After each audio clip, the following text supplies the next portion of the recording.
काम नहीं था, इसलिए हम लोग निकल लिए श्री हौदेश्वर नाथ महाराज के दर्शन करने के लिए। और ये दुर्गा भाभी सेतु से होते हुए धीरे धीरे पुल में गंगा जी के अद्भुत स्वरूप का दर्शन करते हुए बाइक से हम लोग चल देते हैं हौदेश्वर नाथ महाराज के दर्शन करने के लिए। बहुत ही अद्भुत नज़ारा, ये हरियाली और बीच से रोड, अगर दाएं बाएं दोनों तरफ जंगल। हर हर महादेव। तो आप लोग देख सकते हैं हम लोग पहुंच गए हैं श्री हौदेश्वर नाथ।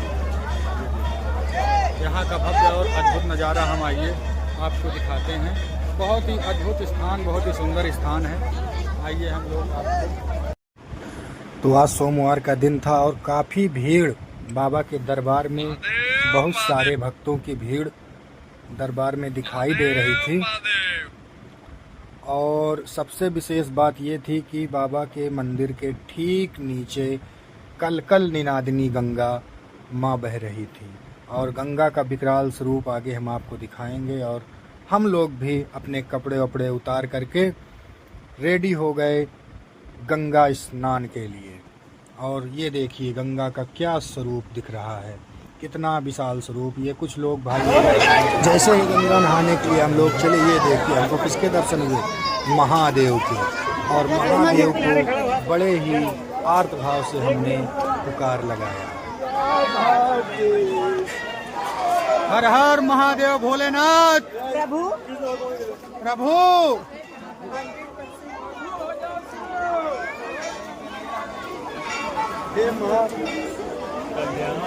दो यार, दो नहीं करो माँ।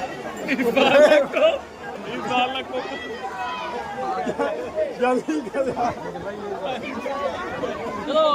जल्दी बहन, जल्दी बहन। फिर उसके बाद उतर पड़े हम गंगा जी में। गंगा जी का बहुत ही विकराल स्वरूप, बहुत ही भव्य स्वरूप देख करके बड़े ही सावधानी के साथ हमने गंगा जी में कम से कम 51 डुबकी लगाई। और गंगा माँ का जयकारा लगाते हुए डुबकी पे डुबकी हम लगाते चले गए। स्नान करने के बाद फिर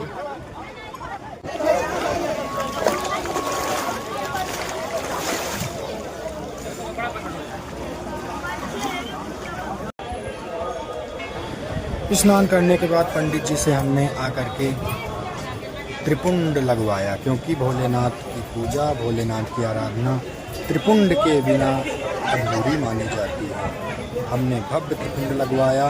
और फिर महाराज जी ने ये देखिए त्रिपुंड ओम का भी एक टीका हमको लगा दिया। सज बज के हम तैयार हो गए।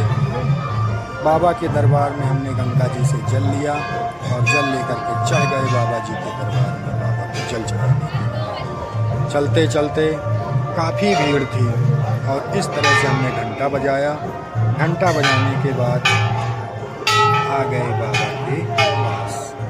आप लोग भी दर्शन करिए किस तरह से भीड़ थी, लेकिन फिर भी हमने किसी तरह से बाबा को जल अर्पित किया।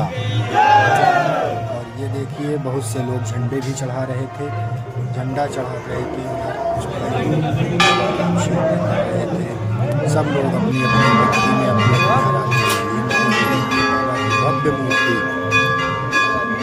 इस दर्शन के बाद सारी थकान, सारे कष्ट हम लोगों को मिट गए।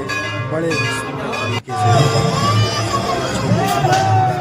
माता जी किस तरह से दर्शन करवा रही हैं छोटे से बालक को। और ये मूर्ति देखिए। उसके बाद हम उस स्थान की परिक्रमा के लिए चल दिए। सब लोग प्रार्थना में लीन हैं। और फिर देखिए ये बाबा के मंदिर का प्रांगण है, इतने विशाल घंटे और चारों तरफ देवी देवताओं की मूर्तियाँ। ये ब्रह्मदेव का सुंदर स्थान है और जिसकी मनोकामना पूर्ण होती है वो आकर के घंटा भी चढ़ाता है। उसी का ये स्वरूप आप लोग, बहुत ही सुंदर नज़ारा था। दर्शन किया और उसके बाद बाबा की आराधना करने के बाद ये देखिए हम भी आ गए वीडियो में। बहुत एक बार फिर से बाबा के श्रृंगार के दर्शन के लिए हम लोग आ गए। बाबा का श्रृंगार हो गया था, आरती भी हो रही थी।